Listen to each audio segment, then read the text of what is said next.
Au cœur d'une vaste plaine où la terre rouge s'embrasait au coucher du soleil, s'élevait un village ancien entouré de champs de mil, de rizières et de jardins potagers.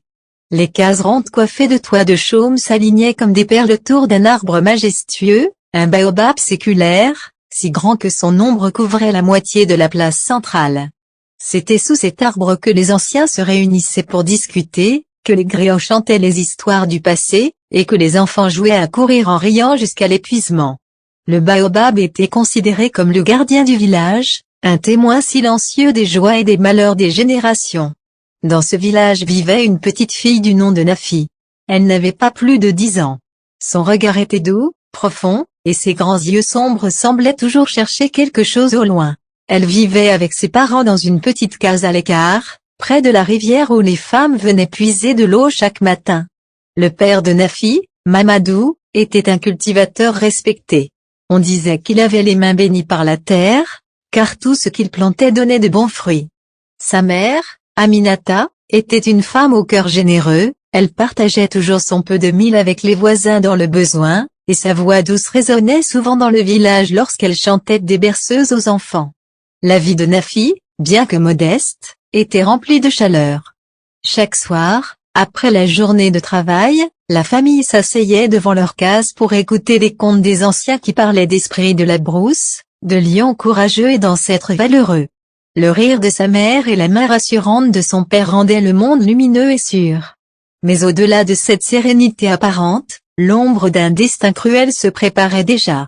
Car les villages, aussi vivants et joyeux soient-ils, connaissaient aussi les caprices de la nature, la faim, les maladies, et parfois la méchanceté des hommes. Nafi ignorait tout cela. Elle courait pieds nus dans la poussière, remplissait sa calebasse d'eau claire à la rivière, et offrait des fleurs sauvages à sa mère en riant. Son cœur d'enfant battait d'innocence et de confiance. Pourtant, le baobab semblait parfois regarder cette petite fille avec une gravité étrange, comme s'il savait qu'un jour, ses larmes nourriraient la terre plus que l'eau de la pluie. Et ce jour approchait, silencieux comme une nuit sans lune. Les saisons passaient doucement, rythmées par les récoltes et les fêtes traditionnelles. Mais une année, les pluies furent capricieuses. Le ciel resta longtemps sec, les champs de mil souffrirent, et les ventres se mirent à crier famine. Le village, pourtant habitué aux épreuves, commençait à s'inquiéter. C'est dans ce climat d'incertitude qu'un mal étrange frappa la case de Nafi. Tout commença par une toux persistante de son père, Mamadou. Les anciens parlèrent d'un mauvais vent, d'autres dirent que les esprits de la rivière réclamaient un sacrifice oublié. Quoi qu'il en soit, Mamadou s'affaiblissait de jour en jour. Nafi le voyait revenir des champs le dos courbé, sa haut traînant dans la poussière. Elle courait vers lui, essayant de lui prendre la main, mais il lui offrait seulement un sourire fatigué. Ses bras qui autrefois la soulevaient vers le ciel devinrent trop faibles pour l'étreindre. Peu après, Aminata, sa mère, fut à son tour touchée. La femme toujours rayonnante perdit l'éclat de sa voix. Ses chants s'éteignirent dans un silence douloureux. Elle s'allongeait de plus en plus souvent sur la natte, incapable de se lever.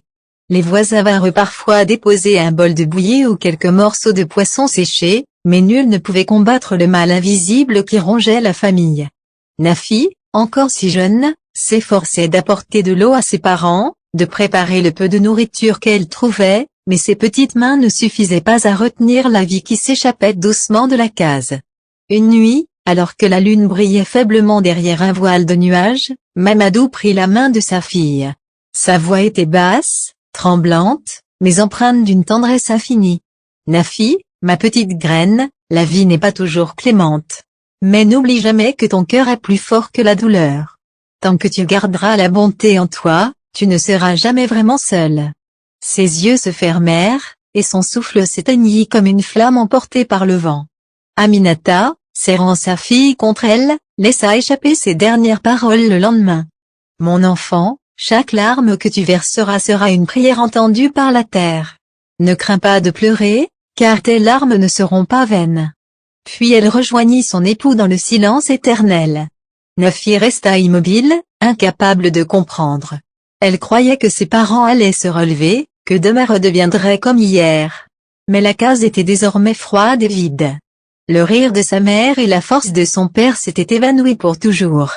Cette nuit-là, sous le grand baobab, le vent souffla d'une manière inhabituelle, comme s'il portait déjà le cri étouffé d'une orpheline. Après la mort de ses parents, Nafi resta seule dans la case vide. Les voisins l'ignoraient. Certains disaient « Une bouche de plus à nourrir ». D'autres chuchotaient « Elle n'est qu'une enfant, elle ne survivra pas ».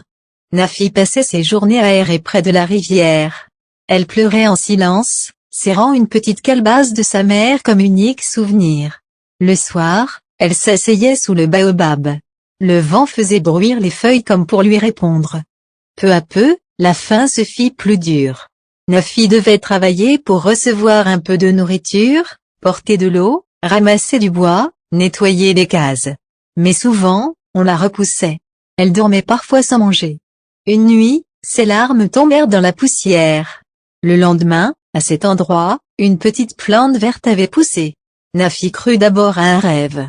Mais d'autres fois encore, chaque fois qu'elle pleurait, la terre semblait renaître.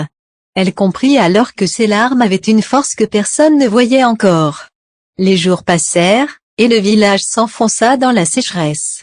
Les champs se fanaient, les greniers se vidaient. Les anciens s'inquiétaient, les enfants pleuraient de faim. Un soir, près du baobab, Nafi s'agenouilla. Elle pleura longuement en pensant à ses parents. Ses larmes tombèrent sur le sol sec, et, devant les yeux surpris des villageois, de jeunes pousses vertes jaillirent de la terre. Un murmure parcourut la foule. Les larmes de l'orpheline font renaître la vie. Dès lors, certains vinrent discrètement la voir pour lui demander de pleurer sur leur champ. Mais Nafi n'était pas une source à exploiter.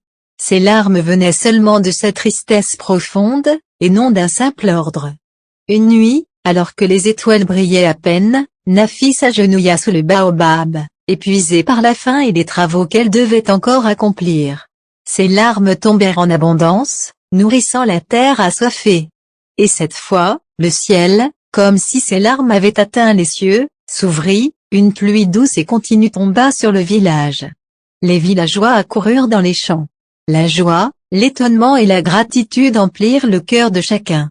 La terre, si longtemps desséchée, devint fertile à nouveau. Les enfants couraient et riaient, les anciens pleuraient de bonheur. Mais au matin, on retrouva Nafi, toujours sous le baobab. Elle dormait, et son souffle s'était éteint, comme si elle avait donné tout ce qui restait de sa vie pour sauver le village. Les villageois, bouleversés, entourèrent son petit corps. Les anciens, la voix tremblante, proclamèrent « Voici l'âme la plus pure de notre village. Ses larmes ont sauvé la vie, et son cœur restera à jamais dans la mémoire de la terre. » Depuis ce jour, le baobab devint sacré. On dit que les racines de l'arbre gardent encore les larmes de Nafi, et que chaque saison, quand la pluie revient, c'est son esprit qui veille sur le village et nourrit la terre. Les enfants du village grandirent en écoutant l'histoire de la petite orpheline. Les adultes leur enseignèrent. Ne sous-estimez jamais le cœur d'un enfant, ni la force de ses larmes. Même dans la tristesse, il y a un pouvoir qui peut changer le monde. Ainsi, Nafi, la petite orpheline, devint un symbole de sacrifice, de courage et d'espoir. Son nom et son histoire traversèrent les générations, gravés dans le cœur de tous ceux qui apprirent à écouter la voix des larmes et à respecter la pureté des sentiments.